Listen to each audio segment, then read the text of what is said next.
my pleasure to welcome today Eric Booth. Eric is, I think, known to everybody here in some way. He's been called one of America's most creative teachers and best teachers of creativity. Eric is an actor, played on Broadway, off-Broadway. I'm told over 23 Shakespearean roles. Is that true? Well, it doesn't quite count. It is true, but 4 of them were the bear in Winter's Tale. So, well, you know, that's legitimate. Author of 5 books, including the Music Teaching Artist Bible, which hopefully you had a chance to read. It's a wonderful set of writings. In arts learning, he's taught at Juilliard, Stanford University, NYU, Tanglewood, Lincoln Center, Kennedy Center, list goes on. He is a senior advisor to the movement developing El Sistema-inspired sites around the US and the world, co-founder and co-leader of the Community Engagement Lab. He is the first person to receive an honorary doctorate degree for teaching artistry from the New England Conservatory in 2012. So very distinguished. Eric, it's a pleasure to have you here. Thanks for being here with us. Thanks to be here.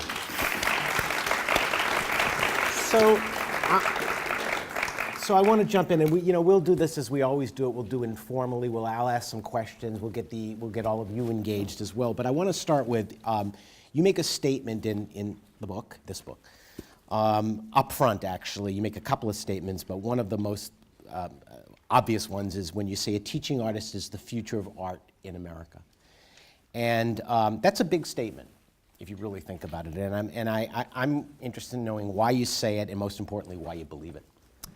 All right, let's jump in with both feet. That's right, yeah. I believe, based on research that I have read, that there is a thing in America and in Western Europe called the art club.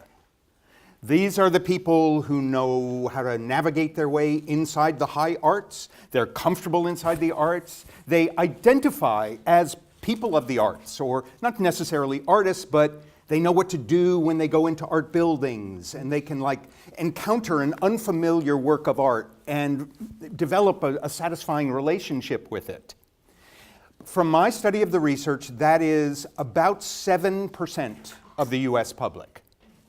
7% of the US is in the art club and can do all those cool things. And 93% of the American public is not in the art club, although they sometimes show up at art events. Now that 7% of Americans who are in the art club includes people who are especially identified with a variety of different arts. So in fact, the classical music art club is an even smaller percentage. So I believe the future of the arts depends on this capacity: to stand strongly on your artistry and be able to expand what you know and what your definition of your job is to more than 3% of the people in your country. And that's pretty much what the tunnel definition of a career still is: to be powerful, successful within the more traditional pipeline of the high art club. That makes you successful with the modest, and those are your people, that 3% who understand what you love, and when you play the hell out of a piece of music, deeply receive what you've got to offer. 3% of your country persons. So my belief why teaching artists are the future is that teaching artists can stand on the strength of strong artistry and open it wider to allow others to have access to what you know is powerful. And if we can't do that, we're going down. And the vital workforce that knows how to do that, it's a large group, and it's generically called teaching artists. So to get a little more provocative about it, You need more provocative than that. No, I'm going to read what you wrote. Okay. Can I read Please? what you wrote? Okay, so this is a paragraph. Just bear with me for a second, because I think it's interesting and it's powerful.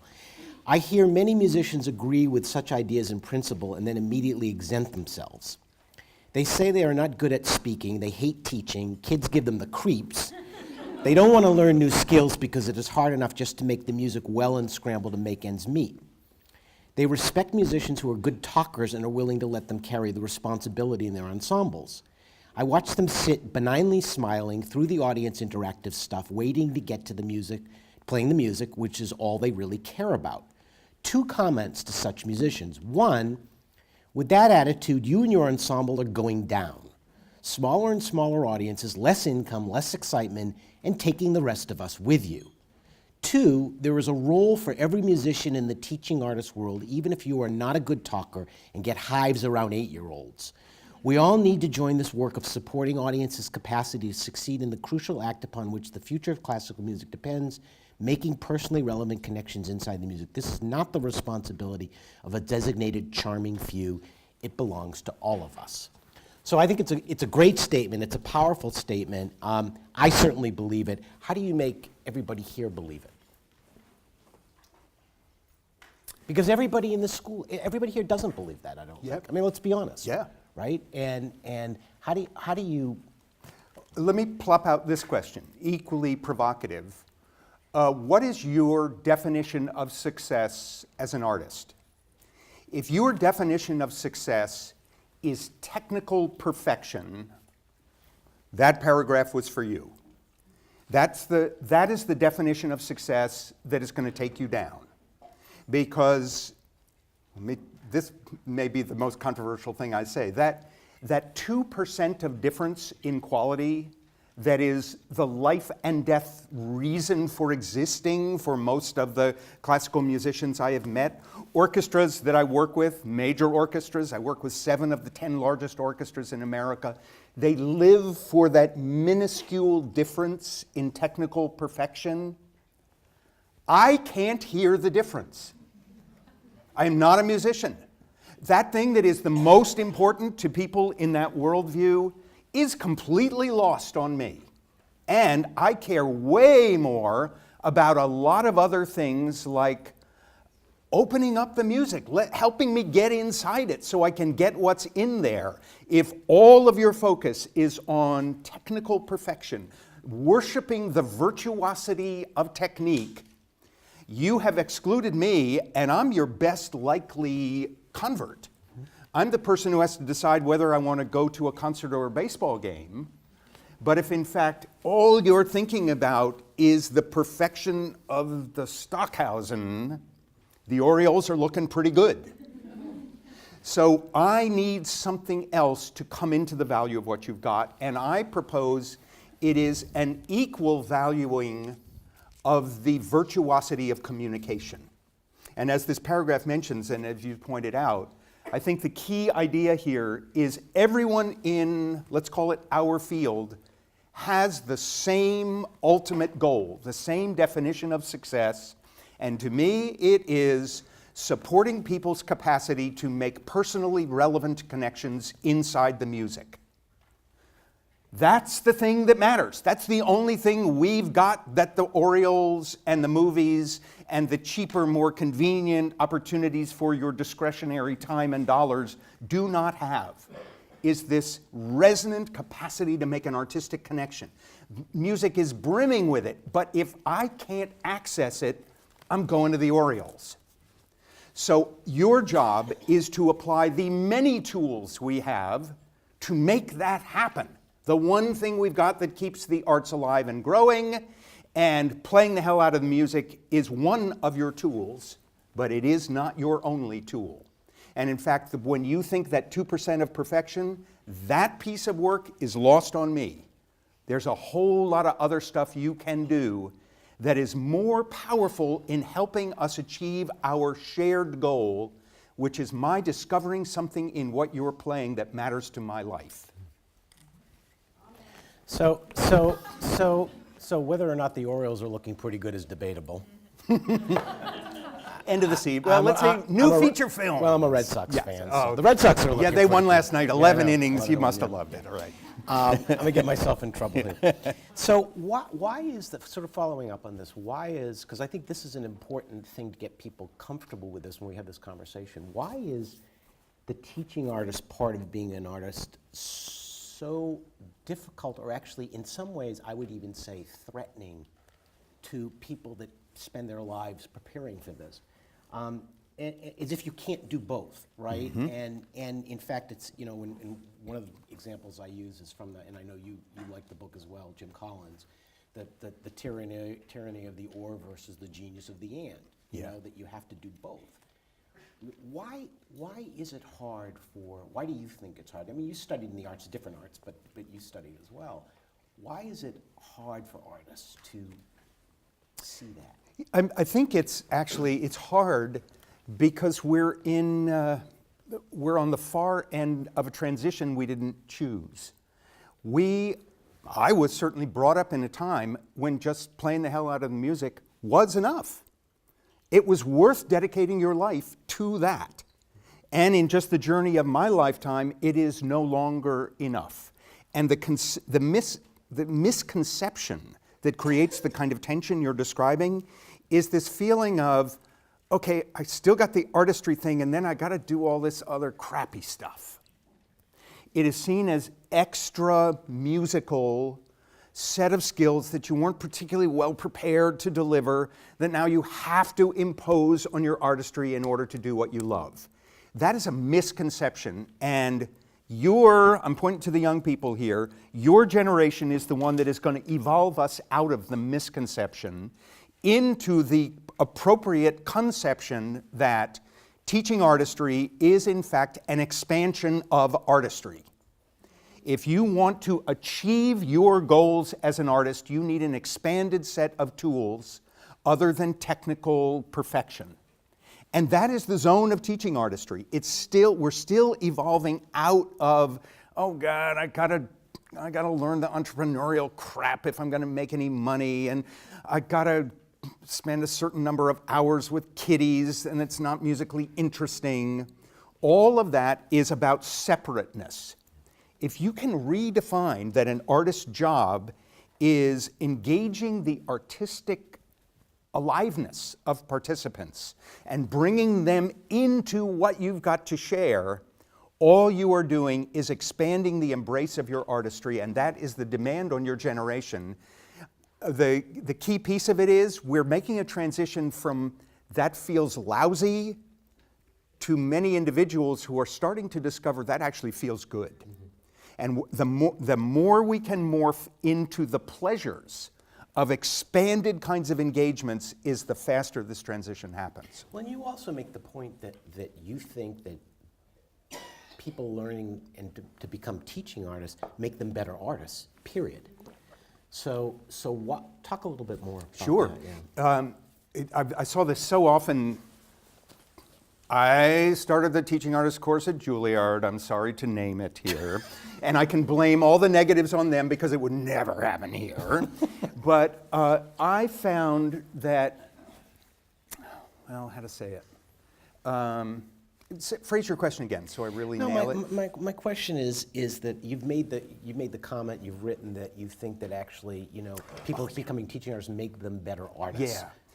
Here's what I found with my Juilliard students in the early years of the teaching artists program was in the early stages as a teaching artist, they began to ask different questions of themselves in their work. Different questions of what am I doing as I rehearse this piece? Different questions of what are all my tools of agency of opening up what's in this piece? Actually looking differently at the piece, not just what's musicologically the most important elements of this piece and what are the killer passages I'm going to lie awake at night worrying about, but in fact, why would a human being care about this piece? Why would someone not in the art club pay attention? Look at the idiom, pay attention. It costs us something. And we only pay that kind of attention in expectation of an experiential return on that investment. So if I'm only going to pay that a kind of attention that kind of risks me and puts me out looking for connection, if I have a hunch, I'm going to get a reward. If what I see all too often, would never happen in Baltimore, is musicians who kind of come out mechanically, thinking about the piece they're going to play because they care about it so much, and they invite me to go to work and find something in this that I might find valuable for my life. You could do a whole lot more to invite me in. And I don't mean just be nice and say nice blandishments. I mean, think like a teaching artist for how do you identify where the breathing heart, the value of this piece is, and how you have 100 ways you could begin to suggest that value. How do you share that with me so I'm actually going to pay that attention? And don't just assume because people are pointed in the right direction with their eyes open, they are paying that kind of attention. I mean, a lot of people who you perform for are being polite. I do this all the time.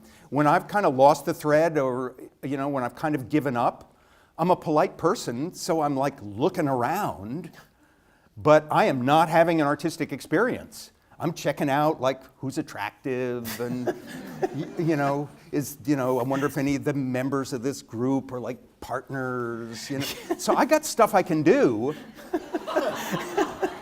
but it is not providing a personally relevant connection for what you're trying to share with me. Use all your tools of agency and we can meet. I will try. And in fact, I will succeed a lot of times. But in fact, you can't just play the hell out of the piece and assume my being fortunate to be the witness of this. So we're a school and we're working on this issue in a serious way. And I think that what I want to ask you is if you could wave a magic wand and create, what would training for musicians in the 21st century in the years ahead, what would it look like? This is going to sound like a hokey answer, but I would design something that looks an awful lot like the breakthrough curriculum that has been launched at this school. Is everybody familiar with that term? Yep. Okay. You should be. You should be. Better be. Okay. So this curriculum that is being adopted here at Peabody is a gigantic marker in the field, not just the field of teaching artistry, the field of the long arc of classical music. It plants a flag further out than anyone has dared to go before in terms of saying, here is an expanded definition of what it means to be successful as a 21st century artist. And the steps in your curriculum, the three big chunks with the explore and then build and then implement, is a stable and thoughtful set of steps to take you into this work. And one of the things that I particularly like about it is that it has this term that I find I use all the time in my work, which is constant experimentation in new ways, not just performances, but experimenting how you can open up the value of what are in performances for the many different audiences you will play for, including the art club. Don't just assume the art club is static. With them, you just play the hell out of the piece and everybody's happy. Deepen their connection too. Be respectful and enthusiastic for what kinds of connections they can make with this piece you love, but the much wider set of audiences that your careers are going to have to engage with if you're going to succeed financially and if you're going to expand the prospects of our field. So it would be constant experimentation, and the many pieces that are in the steps of the breakthrough curriculum are pretty close to what I didn't think I was going to get to see in my lifetime. There's a reason they're called conservatories and not progressatories. And I didn't really think I would see a conservatory take a step this enlightened before I croaked. Things were moving pretty slowly for a whole lot of my effortful years, and suddenly things are starting to move. Yeah, I joke that I came from the orchestra world, and so that I didn't think it was possible to come to a more conservative world than the orchestra world until I came to the conservatory world, and lo and behold, there it was. Okay, well, that's nice to hear. Can I throw a question back at you? Yeah, sure, go ahead. Okay, watch this. Yeah. One of the hardest things for us, and you may not have a handy answer, is what is your thinking, maybe even toward a definition of what defines success for a 21st century musician? How do you think about how would we shape an understanding of what makes for a successful 21st century musician? If I had to actually reduce it to a couple of words, I would probably say we are in the audience development business. And I don't know that I don't think music schools have traditionally thought of themselves as being in the audience. They've thought of themselves as being in the business of training musicians. Yeah. But I think that in order to save this field and to all do what we want and have this, not just save it, but have it thrive, the point about expanding that base means rethinking how we make art, rethinking how we communicate with, but that all comes down to what I call audience development, one way or another. So to me, that's what I would reduce it to. So the notion of a conservatory curriculum is the how. It's the Correct. exploration of the how. Yeah, that's right. That's right. And again, the most important thing I think in what I have learned is that, I mean, it's interesting because I think in some ways the discussion that conservatories are having now is similar to the discussion orchestras had 20 or 25 years ago, which was, this notion if we broaden the vision of who we are and what we're doing and what we play and how we play it and where we play it, that we're going to somehow compromise the quality piece of it instead of actually enriching it. Right. And I think not we at Peabody, I'm happy to say I think we're further ahead of this, but I think most of our music schools today are in that position of having that debate. Yeah. And I think one of the things about the breakthrough curriculum that we were very adamant about, if we were adamant about anything, it was that everybody had to participate in it. Yeah. Because as you know, if you make it optional, it's on the periphery. Right. And it's a statement, it's not important. Right. So that's certainly one of the things that makes it, I think, unusual, probably. From my point of view, and I agree with you, the one thing I would add to make it feel a little less burdensome is, I think another way of looking at that same question is that we are expanding the palette of pleasures to which musicians have everyday access. I see the sort of this continuum of things artists find pleasurable. And my dream is, and I've worked with some good music teachers on this, could it be possible that the first time the bow drags across a string, it's a gigantic success? Not that it's screechy and awful and says it's going to take you years till anything sounds half good here, but in fact, it's a joyful breakthrough of excitement, and that your subsequent study in an instrument is an increasing set of pleasures to which you have access, including eventually the peculiar, to a theater person, pleasure of 3 hours in the practice room, and the pleasure of engaging with 10-year-olds in a classroom, and the pleasure of opening up a senior citizen's rediscovery of something musically vitalizing in them. So it isn't just a set of obligations, it's a broadening palette of pleasures that the arts and music can provide, and your access. If your only pleasure is being in a symphony knocking the hell out of Mahler 1, you're going to live a very small life. And in fact, I've been in a lot of those orchestras. Those are not ensembles radiating the joy of a life in music. Those are not musicians indulging in the pleasures of Mahler 1.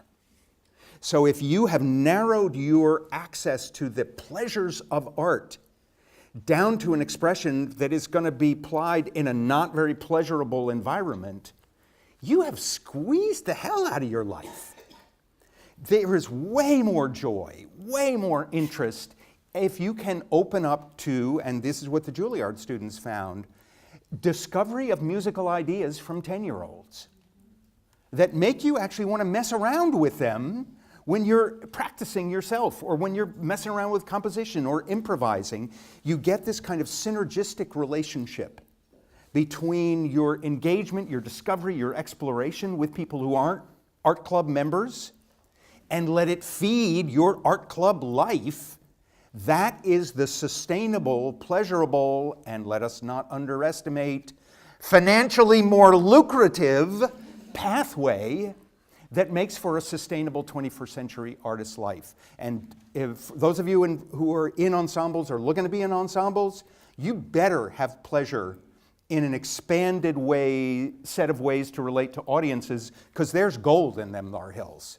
And it is very much likelier that your ensemble will survive if it can offer a whole range of ways to engage with audiences and explore in lots of different ways that bookers will find attractive.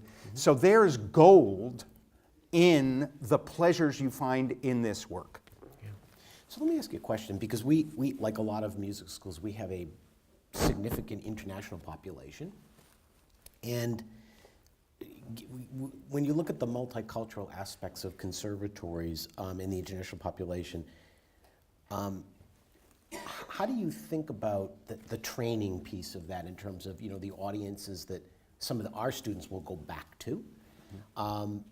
We talk a lot about sort of the condition of the arts in this country. It is maybe it's a little bit different in other places, but it may be growing in some places, but that will also in time taper, and it's still a highly competitive environment. Is it any different? I mean, do you think the demand should be any different, or does it matter? It does matter, and it is different. In the last 10 years, I've been lucky to have quite a bit of international involvement. It came up when I launched the International Teaching Artist Conferences, and then I started getting booked to go work on teaching artistry in a number of different countries. And I have found that in some countries, Western Europe, wealthy Asian countries, there is a hunger for more traditional classical offerings than we kind of are used to here. However, those are the very same countries that are hiring me to come in and start developing teaching artist programs, because they're looking down the road. They're both looking down the road, and what they're finding is that their audience's tastes are narrowing, and there isn't the same vitality that there was originally, and they're looking for, how do we open it up? How do we develop audiences, both the audiences who are currently going and the future audiences we're going to need?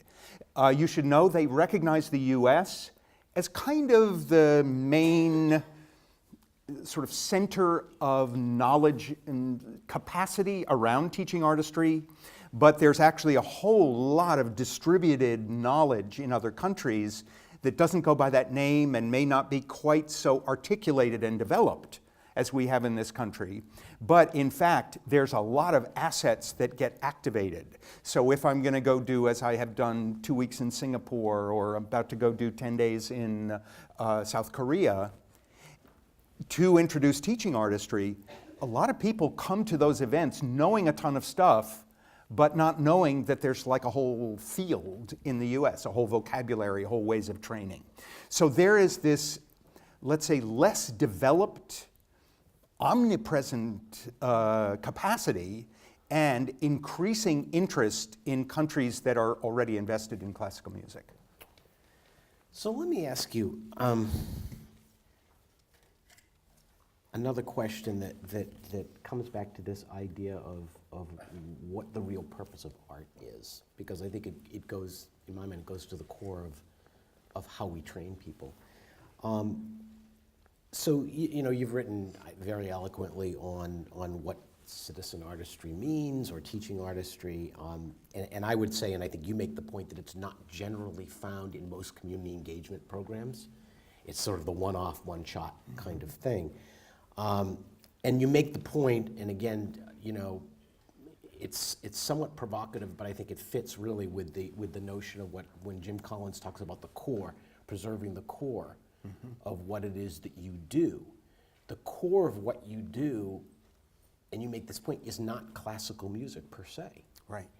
And in fact, what you're trying to do in art is you're trying to establish a communication with an audience. And it's a two-way conversation, which means if you're really having a two-way conversation, you should change as much as the person you're having the conversation with. Right. Otherwise, it's not a two-way conversation. Right. So your thoughts, talk a little bit more about that, because I think it's a really interesting and key point. Let me start an answer with a story that I tell as often as possible because it's my worst moment as a professional. So to self-humiliate, I was being interviewed live on television many years ago on a morning talk show. So this peppy young woman gets near the end of the interview, and she said, "Eric, we're just about at the end of our interview now. Could you wrap this up for us by giving us a very quick and clear distinction between art and entertainment?" Thank you for the groan. Yeah. The crap that poured out of me for 2 minutes of unbroken television time, I had no idea. So actually, when you're like in a bad situation, you sometimes just grab an idea and go with it. Well, because you got nothing else. The thing I grabbed was someone had once said to me, if you're ever dying on live television, just don't stop talking, because then they can't turn it into sound bites that will haunt you for the rest of your life. So that's all I had, unbroken minutes of meaningless blather, at the end of which I said, I better get this together. And here's the distinction I drew that I still live by, which is that entertainment is not, please Lord, opposed to art. We're in trouble if they are seen, and indeed they are often seen, as separate things. What distinguishes entertainment is that it happens within what you already know. Whatever your response, whether you get excited or get frightened in a scary movie or cry because it's sad, underneath it, entertainment says, yep, the world is the way you think it is. And that feels great. Pop concerts galore, to have very skilled people going to extraordinary lengths to confirm my sense of the way the world is. Worth a lot. Art, on the other hand, happens outside of what you already know. Inherent in the artistic experience is the capacity to expand your sense of the way the world is or might be, to make connections outside of what you already know. That is the artistic experience, and works of art provide opportunities for that better than anything else humans have ever made. But people not in the art club need some help to access that fundamental human right that is being strangulated by most of the patterns of our culture. They need some support to undertake the courage, the kind of attention, the kind of investment of self to discover an expanded set of possibilities in the world. Teaching artists are the workforce that provides that capacity. Teaching artists help people reclaim their birthright as arts engagers to expand the way the world can be, and indeed in a struggling democracy, boy, do we need that capacity. In communities that are struggling to find fresh ways to reimagine who they are and how they function, man, do we need that capacity. In communities that are struggling under many kinds of stress, man, to expand the sense of the possible, bring in the teaching artists. And I will say, increasingly, the teaching artists are being brought in. I just last week was working in Indianapolis with a group of teaching artists hired to shepherd a community development process that is aimed at new kinds of employment possibilities for people recently released from jail and foster care. Bring in the artists to produce the results that every other well-intentioned social service endeavor has failed. So that is our potential to expand, to activate everyone's birthright, to actually imaginatively make connections outside of what they know, and to activate people's a relationship to what the arts have to offer so they can get what is held in there. How do you get people to, I mean, this is sort of going back over something we were talking about a little bit earlier, but to get more, I think this notion of musicians put such value on, because this is the way we're trained, they put such value on what constitutes legitimate performance, which is the 90-minute, recital on a stage, and the question is, why is that any more legitimate than the performance in the alternative space or the school or the classroom or wherever it is? I think it's considered legitimate because that's the definition in the art club for what success looks like. So if you're a citizen of the art club, if you're a citizen of the arts, the traditional arts, that's your value system. Yeah. Trust the arts, let the art speak, deliver the art in highly conducive settings, that's your job, that's success. If, however, you are a citizen artist with fealty to a wider group of people than just those who were lucky enough to get the background that made them able to have that kind of citizenship, if you want to create a wider fealty, then in fact you need tools that can open up people's discovery of what you've got in alternative formats. Because I'll tell you, I'm on your side, and the 90-minute concert, it's a tough one for me a lot of times. It looks like it's made of 4 pieces of music that kind of fit the right amount of time, but I'm not seeing the arc of some musicologically, brilliant continuum amongst those 4 pieces. Looks like 4 pieces to me. And 1 or 2 of them, I get lost in the middle and I go solve work problems and, think about my laundry and then maybe come back. The big skill is that coming back. I refer to it as bringing the puppy back to the paper. The attention wanders off and you remember to bring it back. But man, that is not necessarily a satisfying construct for me. Yeah. And without a whole lot of adjustment, you can help me capture what is important, which is I make a personally relevant connection in relation to these powerful things that artists make. So that's great. So I think take some questions from Even before that, could we do a little activity? Absolutely. All right, because I noticed you got pieces of paper that implied something urgent might be said. You don't need them, but if you have them, here's a little exercise that makes the key point that we're elucidating here. So if you don't have paper, you can just do it in your head. You're going to just need to take a few notes. Don't worry about it. So here's the exercise. We're going to do a little bit of a social science experiment, which is something very familiar to you. We're going to have a live performance of a work of art.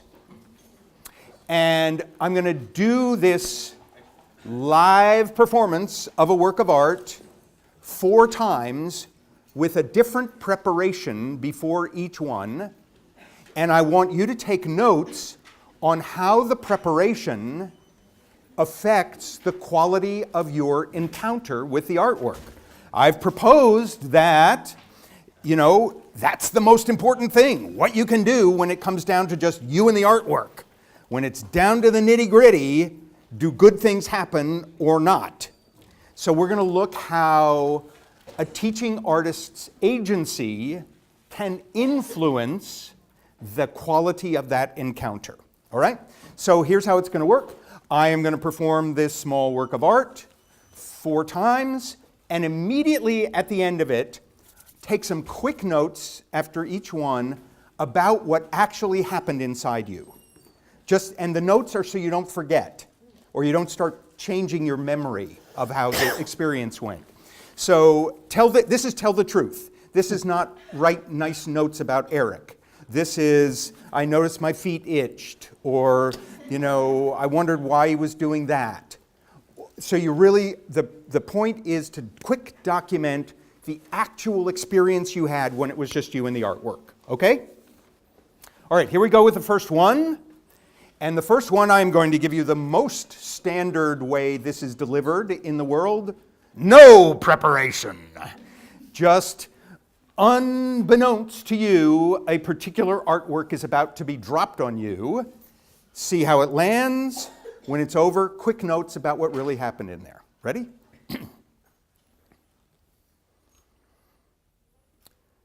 The Red Wheelbarrow by William Carlos Williams. So much depends upon a red wheelbarrow glazed with rainwater beside the white chickens. Thank you. Quick notes, quick notes. Tell the truth. What really happened in there?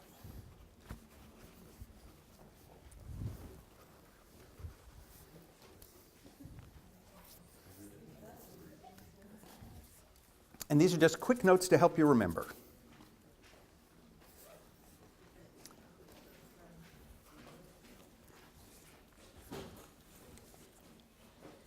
Okay, so here comes the second one. I wish I had that gizmo in Men in Black, you know, that made you forget what you just experienced. Like pop, I don't know what that thing is called. So, like you've never heard that poem before. Anyway, so I'm going to do a little preparation before this one. Your notes come after the performance that comes right after the preparation. All right, here we go.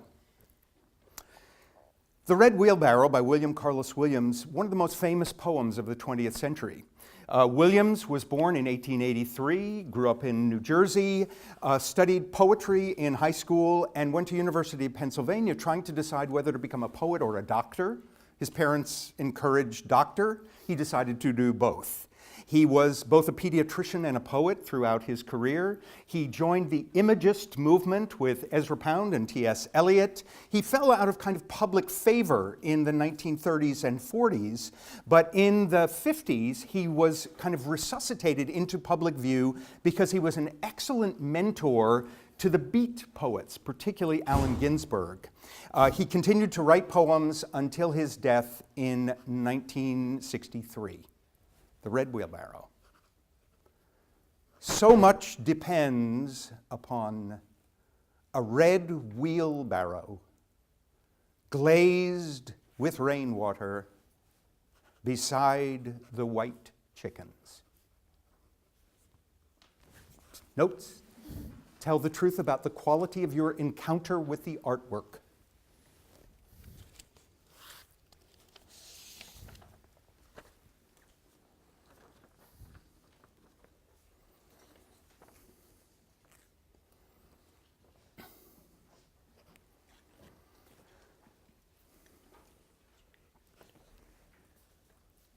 Okay, here we go, number 3, Men in Black.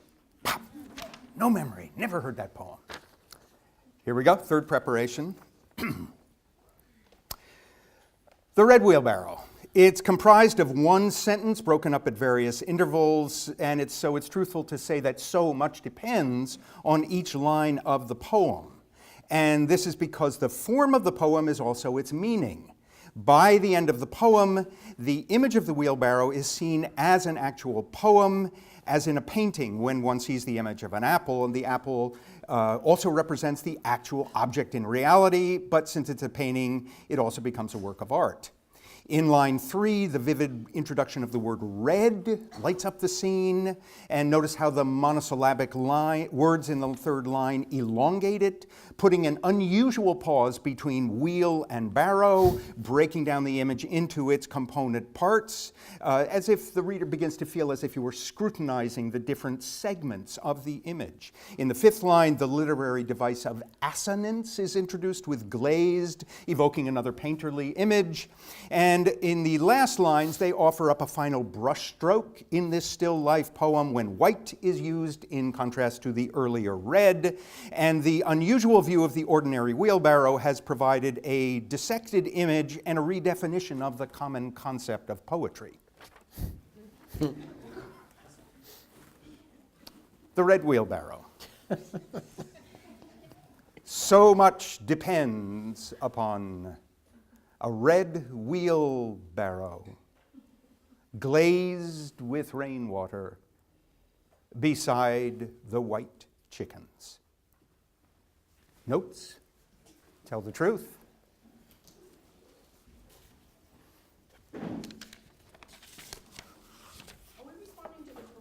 No, what your experience was during the performance, during that performance. That's the variable we're looking for. Right? Just, yeah. Yes, the preparation affects, but we want to document what your experience was. Musicians want to do everything correctly. Yeah, I know. And they usually do.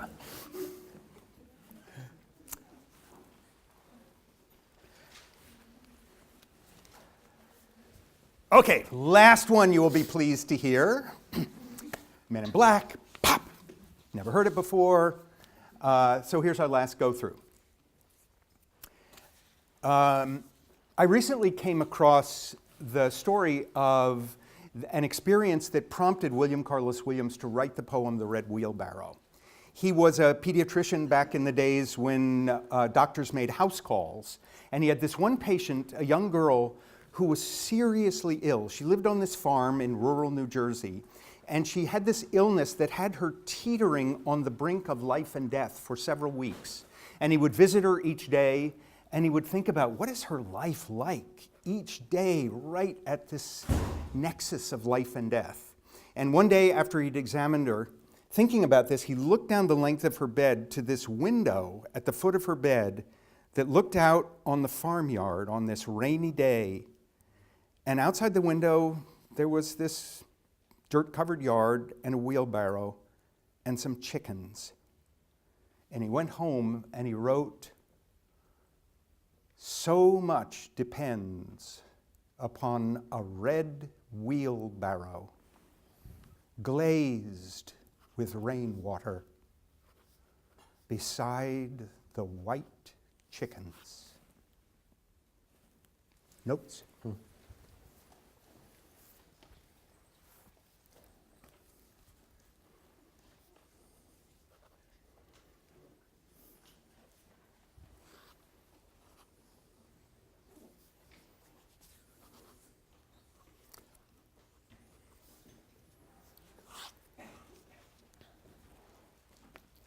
Okay, so let's just take a little brief look at the data that we have collected from this moderately manipulative social science experiment. First time through, notice the kind of things you wrote down. My hunch is it was a lot of what the hell was that? Or kind of maybe a little bit of imagery. As the person who goes to classical music concerts, this is my experience much of the time. How do I be with this thing? Like, what is it? How long is it? How do I get into it? What am I supposed to do? Oh, it's over. Very common experience for me. There's a lot I could have done to help you with. So the first experiment, look down to your notes and evaluate objectively, how helpful was it to know a lot about William Carlos Williams when you actually then encountered that little artwork? My hunch is not all that helpful. Maybe you grab some little bits because you're bright and eager people who want to make a connection.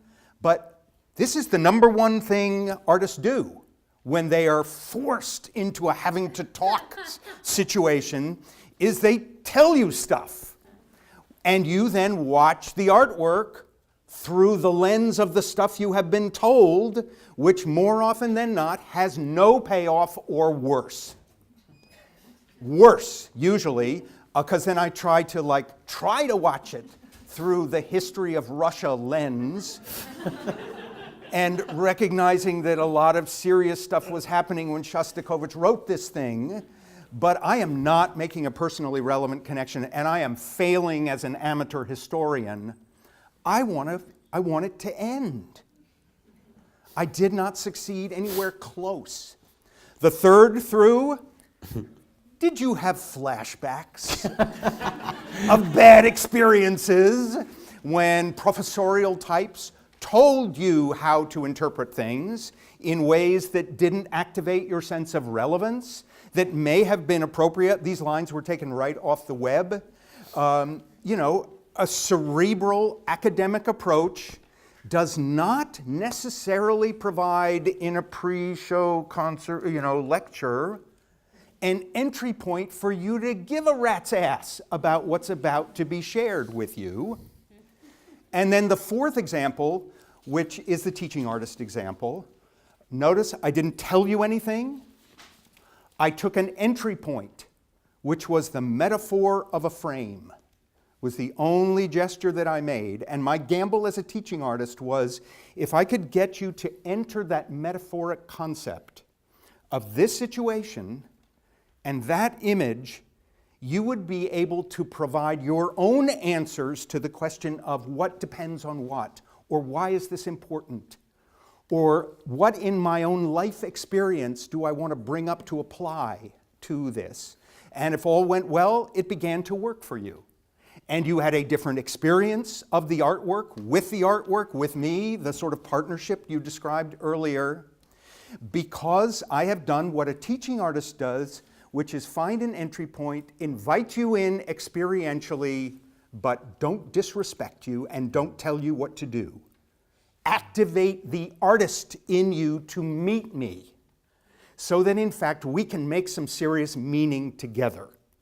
If it worked, that's how it goes, and that's the teaching artist's job, is to activate the artistry of others so they can engage with you inside artworks and use their artistry for the many other powerful benefits we get in life from having our artistry activated. All right, now we could do some questions. Yeah, no, that's a great example actually, because it really does, I think, makes me think about what most people that are less experienced with listening go through. Yeah. You know, in terms of how we present things. Questions? Let's start over here. So my question is, I understand how your preparation before the performance gave insight for the audience to see how to connect with the art itself. What can you do as a performing, a teaching artist, what can you do to display that in your music itself? I mean, I'm a singer, so it's really easy for me to translate words into different emotions and stuff, but if I was any instrumentalist, how do I translate that? It's a good and it's a fair question, and I would be a fool to propose ways for you to adjust your interpretation to make it more accessible to people. But what I learned from my Juilliard students was, if you identify an entry point, an aspect of this artwork that you think matters to the audience, to the people you're going to be engaged with, and you're thinking about experientially drawing them in with the many tools you have that include the programs, that include what they see as they come into the building, that includes any kinds of engagements they have with you before the music. If you're focused on this entry point as a way of drawing people in, it begins to affect the way you perform. It begins to adjust the interpretation to be consistent with the thing you are so urgent to engage with others in. So there is no simple answer for how does teaching artist skills change artistic interpretations. It is subtle. And maybe more than anything, this is really radical to say, it helps you guide the choices you engage with, where you have options, for what you're going to share with people. And you're owning the whole endeavor in a different way. It isn't just you're playing the hell out of the piece. You're actually working on a big idea, this big human thing. I'll give you one example from David Wallace. Did this interactive one-person concert of Stravinsky's Viola Elegy. I think there's only one. And he wrote it for his dear friend who died. And the way he started his interactive concert is by asking the audience, what are some of the things that happen to us when we're in grief? When we're experiencing grief, like what are the different kinds of things that happen? And sure enough, people started, responding from the audience. You feel numb sometimes, you're very sad sometimes, you kind of get inappropriate laughter going sometimes. So they gathered this whole pool of real human life, and he began to say, let's take some of those and see if we can find the musical equivalent. Let's see if we can find that sense of numbness. What might that sound like? And he gets people from the audience helping him shape the sound of some of those emotions with him and taking their instruction, and then saying, actually, there's a little section in the piece that goes like this. What emotion does that seem to be evoking? And then he plays the piece. When he gets to the piece, they are living this range of human important experience with Stravinsky, with David, with themselves as full colleagues, not dabblers in attending to parts of something that's being offered to them. That affects the way David plays that piece. Run screaming from the room. Other questions? Yes, over here. In your opinion, what's the difference between citizen artistry and teaching artistry? Good question. What's the difference between citizen artistry and teaching artistry? To me, and there are no real agreed upon definitions for these terms, even teaching artistry. I've proposed definitions, but even they sort of morph over time. I would say citizen artistry is sort of a subset of teaching artistry, but a high one. It is where you actually invest your artistry in accomplishing a kind of essential social purpose. That you actually are creating a new country that you're inviting people to join. Teaching artists, I've written, they actually are hired to accomplish 7 different kinds of purposes in the world. One of which is the one we did in this exercise, which is to enhance the quality of encounter with works of art. That's one of them. But there's 6 others. Teaching artists are hired to make communities more livable, to provide arts-integrated curriculum that in fact improves student performance in schools in artistic and academic ways. Our teaching artists are hired by other organizations to achieve their ends. I'm asked to do, a half a day with the board of directors of Federal Express to increase their use of creativity. It's to help them achieve their ends to make more money, but it's through my teaching artist capacity. Citizen artistry is where there's a more particular kind of purpose. And it's a social purpose. It's an idealistic purpose of the kind of world we want to live in together. It's almost like raising up, if the arts could be a country, that's the country I want my passport to be from. Yes. Okay, so I noticed that you were speaking about how you were involved with Elsa. Sorry. And I wanted to know, how does teaching artistry play a role in Elsa Summer programs and their success? Because coming from an Elsa Summer program, I see that they're developing, and since they haven't been around for very long, as opposed to something like a conservatory, I want to know, why is it that something like this is making programs that have the intent to create social change become successful? All right. Yes. So El Sistema is a gigantic opportunity for our field. Just to let you know, 65 countries now have El Sistema programs, nearly 1 million kids around the world, 130 programs in the US. It's a sizable enough deal that we can't just think of it as a nice phenomenon that some liberal-minded people have made happen.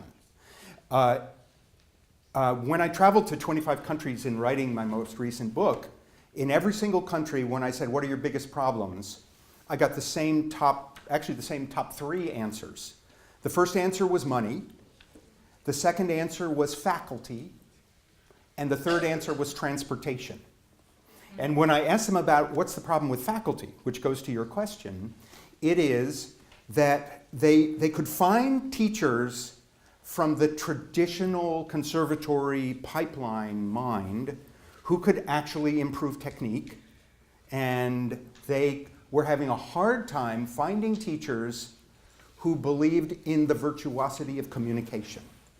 above the virtuosity of technique. They were having a hard time finding teachers who understood this balancing act of developing youth development through music, not musical development having a side effect of making you a better person. And there are some individuals who have a feel for this. There are some modest number of pathways that you can actually become an explorer, a pioneer in ways to learn how to do this better. It is a conversation in that field that is really an alternate pedagogy. Or let's just say, is using the toolkit of pedagogies in slightly adjusted ways to achieve more complex ends. And very often, I've seen this in all the countries I've been to, there are some teachers in those programs who are teaching technique and doing a perfectly good job of teaching technique and missing the goal, missing the point.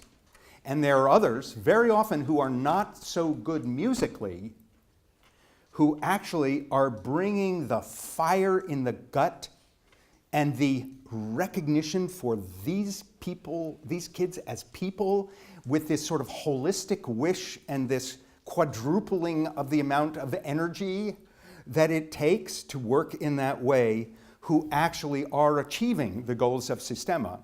In the US, there's this same difficulty of finding traditionally trained musicians who want to learn an expanded way of working. It doesn't feel good.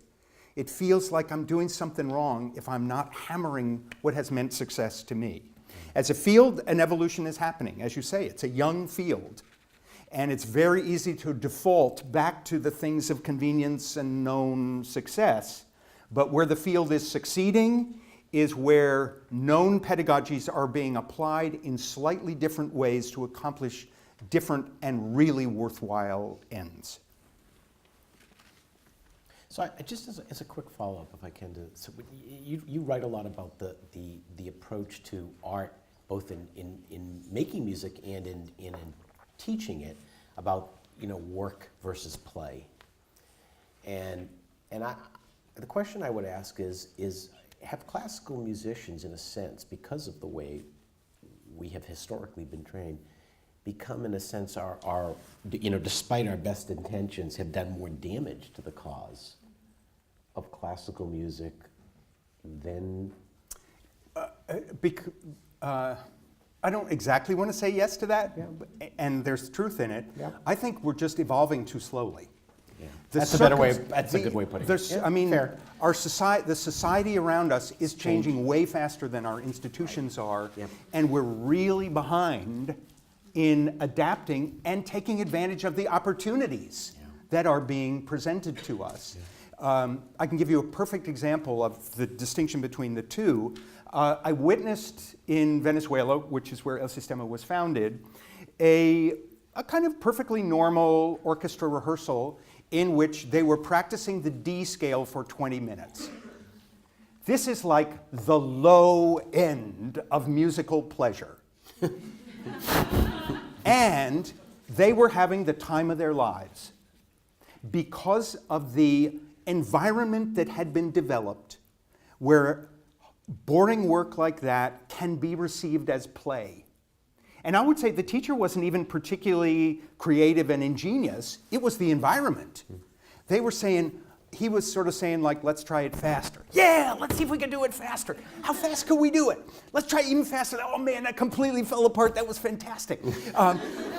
Could we do it so that half the group did it like super fast and the other half tried to do it at exactly the pace so it took 3 times to actually come together? They were inventing playful ways to get better at technique, never once grinding it out because it's what you got to do if you want to get your intonation accurate. They had discovered an environment where work was play, and they were living it. And it was having a transformative effect on what they think is possible in life. That in fact, it isn't you got to knuckle down and take shit jobs if you want to survive. It's that you and your friends can do amazing things together. And it can be way fun. And you have agency about the experience. You are not the victim of what is served up to you. And that's what a Systema environment at its best can invite. That's great. I'd just like to give a faculty perspective here. I think this is fabulous, and I have to say that some of the most rewarding performances I ever gave during my career were for children and in prisons. More rewarding than the concert where you get paid, you don't meet anybody except the sponsor, you don't know how people react, da-da-da. And also the performances when we spoke about the emotional content of the music, we had incredible emotional response. Okay. My concern is the inherent contradiction between our training and the work, the pleasure, the competition that's involved in the training. Musicians, it wasn't until my mid-20s that I realized that music gave pleasure to people and that I got pleasure too. Right. It was a revelation. Yeah. And I would guess that some of our students feel the same thing, that when you're a student, you feel like you have to do well on your jury. You're constantly being judged. And after school, if it's not a jury, it's a competition that you're in, and they are judging you. And after that, you're giving concerts and you're getting reviews. It's within the club, it's incredibly competitive and judgmental. Yeah.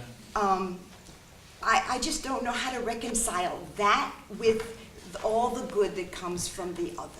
You know, I don't want to propose things that damage the success of your students or the kind of potency of the institution. They would be more successful if they didn't feel so competitive. Okay, so that's where your agency is, in helping them discover this new kind of successfulness, that in fact you need to embody joyfulness with them, help them gain ready and consistent access to it, and then help them navigate this transition where in fact a different attitude toward the competitiveness can actually thrive with joy. The etymology of the word compete is not strive against, even though it's interpreted that way in our culture. Etymologically, it means to strive with.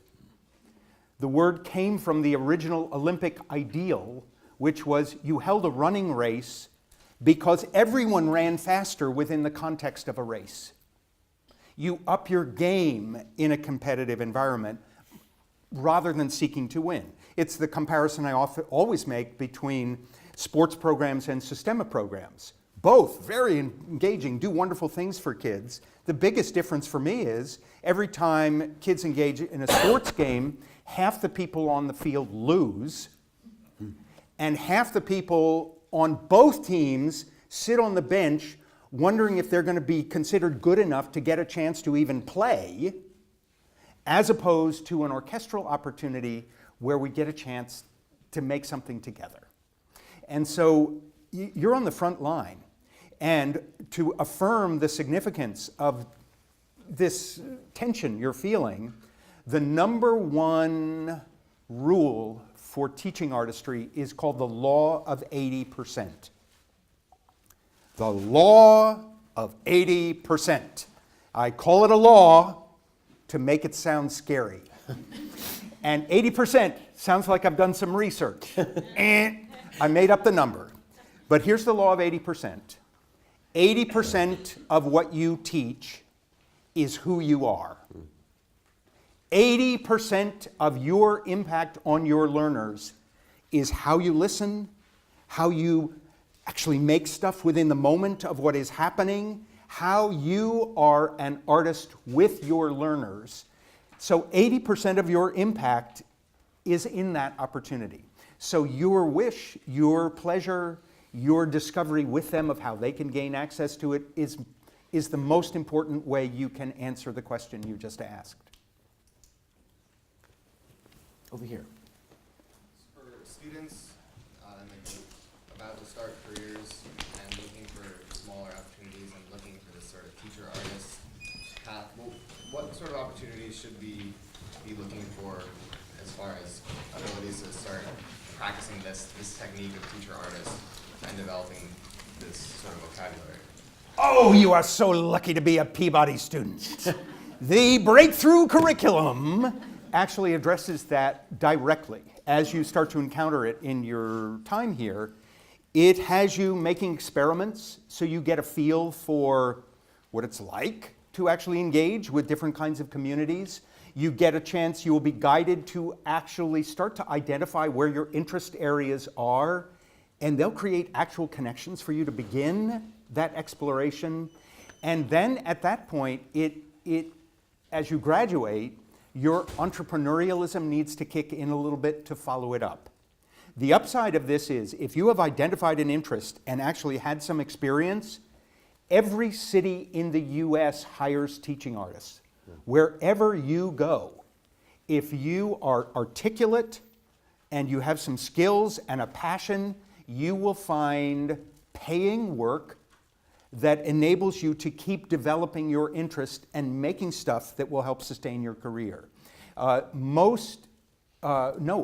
other conservatory provides in the same way that Peabody does. Take fullest advantage of the breakthrough curriculum. It is designed to help you answer that question.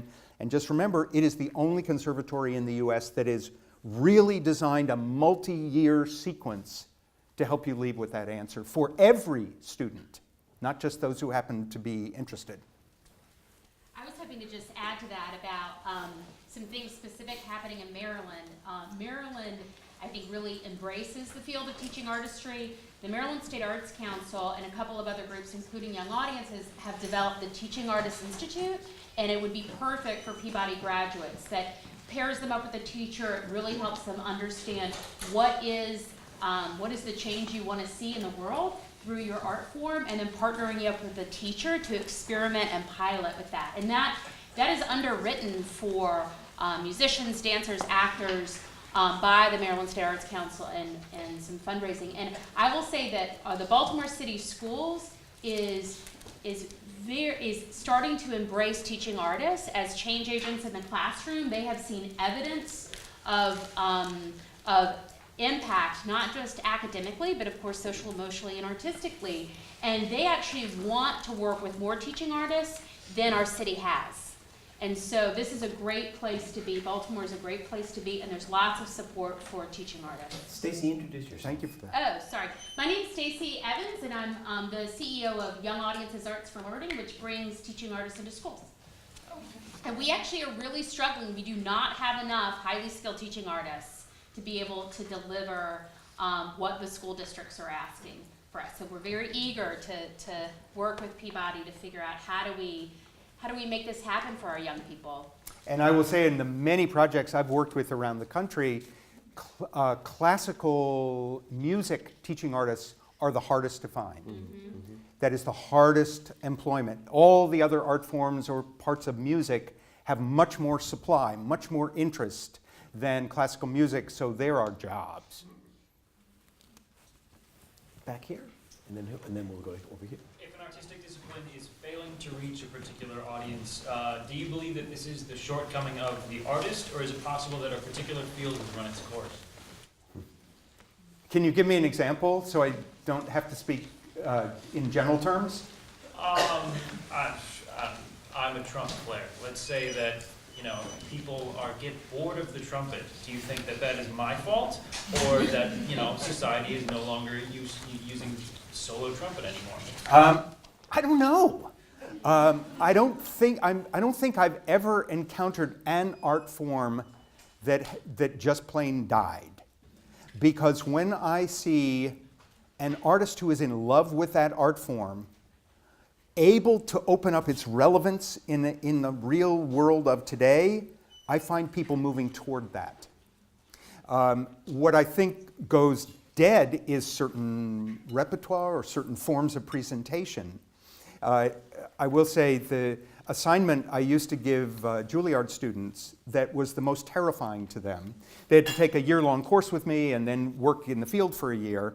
The assignment that they used to lie awake in advance in terror for nights was that they would have to get on a New York City public bus and engage people in substantive conversations about classical music before they got off. I mean, they thought they were like going to be beat up or something, And sure enough, what they found was, almost invariably, if you start the conversation about music, recognizing that everyone has a whole big life in music, and you start to find the mutuality of interests or contrasts. In a very short amount of time, that person is interested that you have taken a deep dive in a very narrow sliver of that world. Wow, what is it like to play solo trumpet that many hours a week? What do you play? What do you like? Suddenly, they're drawn toward you because you have found the common ground. I'm often referred to a quotation that's sort of run my life in recent years from the 20th century physicist David Bohm, who said, any time you see seeming opposites, art club, not art club, solo trumpet, people who don't seem to have any interest in it, anytime you see seeming opposites, look for the greater truth that contains them both. So in your connection with communities, look for the greater truth that contains what you love about that music, where people have assets and interests in that music meet there, and they will go places you didn't think were possible. Over here. So I was wondering if you could give me some advice / clarify one of your chapters in your book about speaking or shutting up. But I want to preface it first. I'm going to try to condense it as much as I can. So I have I think it's a kind of unique job that I've worked for the past 5 years in an Italian restaurant where everyone I work with sings opera. And we sing opera for people who come to dinner. And it used to be like a haven for opera lovers to go, and that's been dying out. And now it's people who know us as the Opera Place. And in the past 3 years, more recently, that's Adrian's from Rocky Balboa. So we have this mix of people who, oh, I think I know, like operas when the fat lady sings with horns, versus people who have no idea there are going to be live performances. And we sing whatever we want, and we take the opportunity to, special occasions, whatever, to make it special and try and bring connections into people, and so that they enjoy it. So it's not something like, oh, there's another song and I just want to eat my pasta. And we're pretty popular. We're pretty much always packed, so it's working out okay. However, my colleague brought up the other day, I'd like to sing the flower duet there, and I like to preface it by saying, you may recognize this, and the historical relevance that it was pulled from obscurity and used in a British Airways commercial. And then I tell them about the story, so that way they can make a connection with the characters. And he said, by framing it that way, people may see it as background music instead of making like an emotional connection. And so I was just wondering what your opinion was on that, and like finding like where to find the relatable aspects so that people are interested in like, oh, I'm going to try and recognize this, versus them, just, oh yeah, this was in the background of something else, and not really, or I don't know. So I would reframe your question as this: what makes for a good entry point? Okay. If you're going to bring people inside a piece of music you care about, what the kind of standard thing, and the way you're even describing it, is to introduce several things they might find interesting. And that's sort of like the not so successful forms I did in the Red Wheelbarrow, because people then take in pieces of information, but it doesn't necessarily invite them in to what really matters. So what makes for an entry point, and the artist has to decide this herself, so I can't propose for you, but number one, pick some aspect of that artwork that you adore. You, grown-up, musically sophisticated you, pick several possible things about this artwork that you just love. You just delight in getting to be a part of this artwork for these possible features. Then begin to think about your audience and what might matter to them. And the fact that they may have heard it in a TV commercial is a kind of connection, but it's not a mattering kind of connection. So look for what is it in this artwork that I have a hunch is going to matter for them. And when you line up those two, the challenge is then, how do I bring them into this entry point, not by telling them stuff, but by inviting their experiential participation, the way I did with the Red Wheelbarrow. Now, I'm not saying you can do an exercise like that in the reality of a restaurant, but the question becomes, how can I experientially activate their awareness of this important thing, this valuable thing that matters to me and I think to them? And you have a lot more creative opportunities than you may be thinking. It may just be 2 sentences you introduce. It may be a picture this. It may be, I don't know what it could be. We'd have to think together, like a coaching. But what you're looking for is genuinely matters to you because of the law of 80%. You have a best hunch this is going to matter to everyone else in the audience in like a real way, a life meaning kind of way. And so how do I activate their approach experientially? And we end up asking that set of questions for every piece of art we engage with for the rest of our lives. Because there aren't standard toolkits. They are the idiosyncraticness of different artworks and our relationship to them and our different audiences. But as we go through that process, the 80% is getting better and better and better, so that even if you deliver a less than perfect invitation in, you are so radiant with the excitement about it, they come anyway. So that's the set of questions about each of the pieces you're going to invest in sharing with your restaurant audience. And I think with that, we are pretty much out of time. That went fast. This was really fascinating, So Gary. fun. It was really great to have you here. Great conversation, great questions, and thank you for doing this. Thank you for having a forum like this. Nicely done. Good. Really good.